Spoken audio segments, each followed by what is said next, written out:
Gordo, I guess to a lot of folks around Bears Nation today, pretty jarring news of the top two scorers from last year's team head up to Washington at the same time. But I suppose for no one it's more jarring than you with your line mate, right? Yeah, it was. It's bittersweet. It's good to see those guys go up, and I believe that they are NHL players and they belong in the NHL. And I was, blessed to play with them for as long as I did here. And if they don't come back, that's great for them. But tough news for us.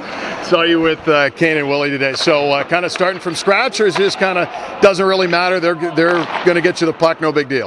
Yeah, that's good. I mean, they're two good players. I played with Willie for probably about 100 of my career games here in this league, so I know Willie pretty much inside and out. And Kane and I play together in training camp. He's a guy who works hard, gets the puck in deep. Plays a lot, sort of like I do. So he's going to be a good player to play with, easy to play with, and so it'll be a little more bump and grind, I think, as opposed to the skill stuff, which I feel like I can adjust to that pretty easily as well. You've got a game in Wilkes-Barre tomorrow, and then a couple of home games. Looking forward to getting back here in front of the fans at home?